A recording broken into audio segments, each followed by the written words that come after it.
In a small bakery in Chicago, a poor woman walked in with just a few coins, hoping to buy only one slice of bread.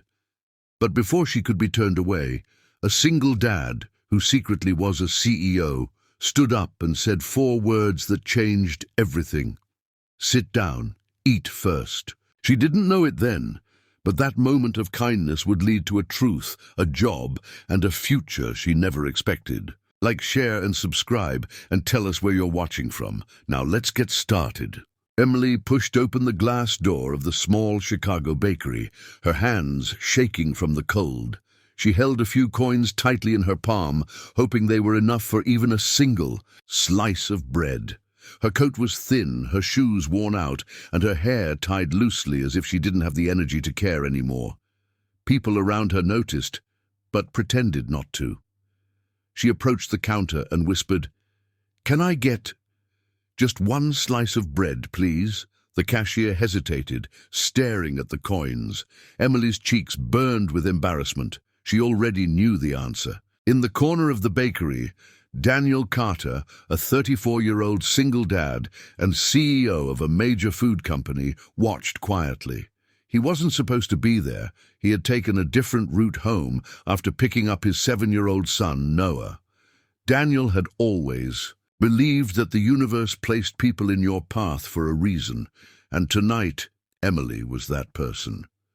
Something about the way she lowered her eyes, ready to walk away rejected, stirred something deep inside him.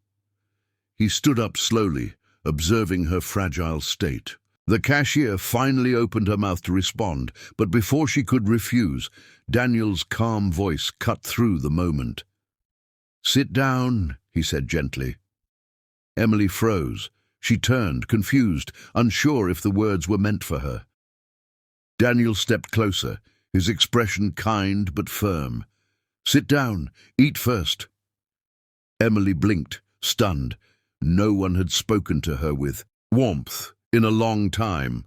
She nodded hesitantly and found a small table near the window. Noah, curious but empathetic, followed his father's lead without question. He had been raised to notice people, not ignore them. Daniel ordered a hot bowl of soup, a fresh sandwich and tea, placing the tray in front of her. Emily stared at the food as if it were unreal. She touched the warm bowl, her fingers trembling from more than just cold. Daniel pulled out a chair and sat across from her, offering a gentle smile. "It's okay," he said softly. "You don't owe me anything." Emily opened her mouth, but words failed her. She had been carrying her pride, her fear, and her hunger for too long. Tears gathered in her eyes but didn't fall. Not yet. As she took her first sip of the hot soup, Emily felt her body slowly unfreeze. Noah sat beside Daniel, watching her with innocent concern. Emily swallowed hard. "I didn't mean to cause trouble," she whispered. "I just needed something to get me through today." Daniel nodded. He didn't push, explain. He didn't ask for details. He only said, "Everyone needs help sometimes." And in that moment, Emily knew this stranger wasn't offering charity. He was offering humanity. Little did she know, this simple act of kindness was the beginning of a story that would rewrite all their lives. Emily finished the last bite slowly, as if afraid the moment would vanish the second she put the spoon down. She hadn't felt this warm, this human, in months. Daniel watched her quietly, giving her space to breathe. Noah swung his legs under the table, studying her with soft curiosity. Finally, Emily folded her trembling hands together and whispered, "Thank you. I don't know why you did this." Daniel leaned forward slightly. "Because someone should have," he replied.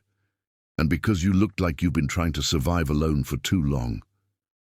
Emily lowered her eyes, unable to hide the truth in his words. After a long silence, Emily finally spoke, her voice barely above a whisper. "I lost my job 5 months ago, then my apartment. I tried everything, but life just kept getting harder."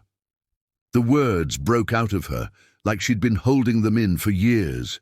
She told him how she'd sleep at shelters when she could, or on the women's floor of a church when it was full.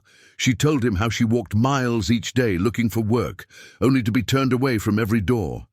Daniel listened without interrupting, his jaw tightening, not in judgment but in frustration at a world that let someone fall this far. As she continued talking, Noah slowly got up and walked to the counter. He returned with a small cookie and placed it gently in front of Emily. "You look like you need a dessert," he said softly. Emily let out a shaky laugh, her first genuine smile in months.